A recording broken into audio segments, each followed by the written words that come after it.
ಆ ದ್ವೇಷವನ್ನೇ ಬದಿಗಿರಿಸಿ ನಾನು ನಿನ್ನೊಡನೆ ಶಾಂತಿಯಿಂದಲೂ ಧರ್ಮದಿಂದಲೂ ಮಾತನಾಡುತ್ತೇವೆ ಅಂದ ಬಳಿಕ ಸಮಸ್ತರು ಮನುಷ್ಯತ್ವವನ್ನು ಕಳೆದುಕೊಂಡಿರುವವರೇ. ಯಾವತ್ತೋ ಮನುಷ್ಯ ಕುಲವೇ ಮನುಷ್ಯತ್ವವನ್ನು ಕಳೆದುಕೊಂಡಿದೆ ಗುರುಪುತ್ರ.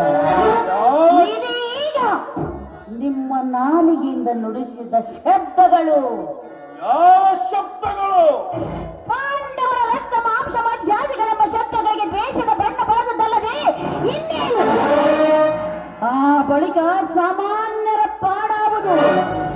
ಗುರುಪುತ್ರ, ಇಂದು ಎಲ್ಲಿ ಕಣ್ಣಿನಲ್ಲಿ ಕಾಂಬೋದ ಕೈ ಸಾಗದವರ ಕೆನ್ನೀರು, ಸಬಲರು ಹರಿಸಿದ ನೆತ್ತರು. ಪ್ರೀತಿಯೇ ಪವಿತ್ರವೆಂದು, ಸಮಸ್ತ ಸಮಾಜಕ್ಕೆ ತಳಹದಿ ಎಂದು ಉಪನಿಷತ್ತಿನ ಧರ್ಮ ಕಾರ್ಯಗಳು ಹಳೆಯವತ್ತೇ ಮಾತಾಗಿವೆ ಮತ್ತು ಸುಳ್ಳಿನ ಕತ್ತಿಗಳಾಗಿವೆ. ಇಷ್ಟೆಲ್ಲ ಅನಾಹುತಕ್ಕೆ ಕಾರಣರಾರು? ಆ ಪರಮಾತ್ಮನು. ಆತನು ಸೂತ್ರಧಾರಿ, ನಾವು ಪಾತ್ರಧಾರಿಗಳು. ಆದ್ದರಿಂದ ಇಷ್ಟೆಲ್ಲ ಅನಾಹುತಕ್ಕೆ ಕಾರಣನು ಪರಮಾತ್ಮನು. ಏನು? ಆ ಪರಮಾತ್ಮನು ರಕ್ತ ಪಿಪಾಸುವಾಗಿರುವನೇ? ಆಗ ಇನ್ನೇನು?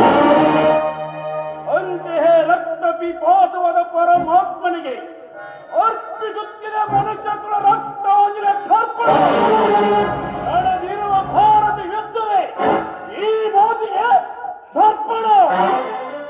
ಅಶ್ವತ್ಥಾಮಾರನೇ, ಭಾರತ ವೀರರಿಗೆ ದಾರಿ ದಿಕ್ಕುಗಳು ತಪ್ಪಿದರು.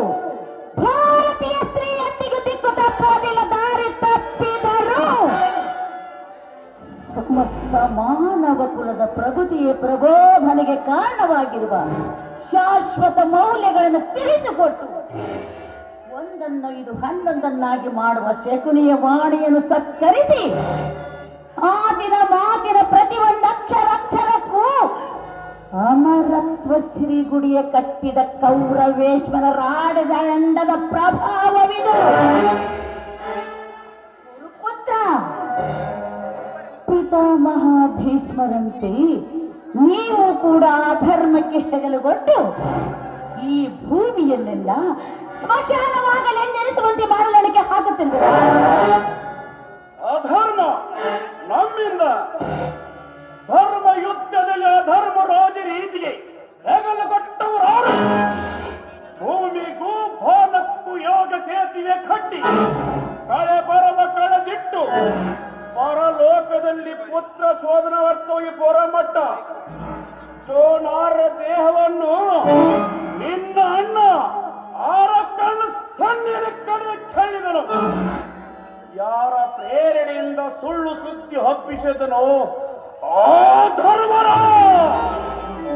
ಮಹಾಮೋಸಗಾರ ಕೃಷ್ಣ, ಆತನ ತಂಗಿ ನೀನು ಮಹಾಮಾಟಘಾತಿ. ಎಲೆ ಮಾಟಘಾತಿ, ನಿನಗೋಸ್ಕರ ಈ ಭೂಗೋಳಕ ಓಡಕ ಗೋಳಕವಾಗುತ್ತಿರಿ ಮಹಾಯತ್ರ.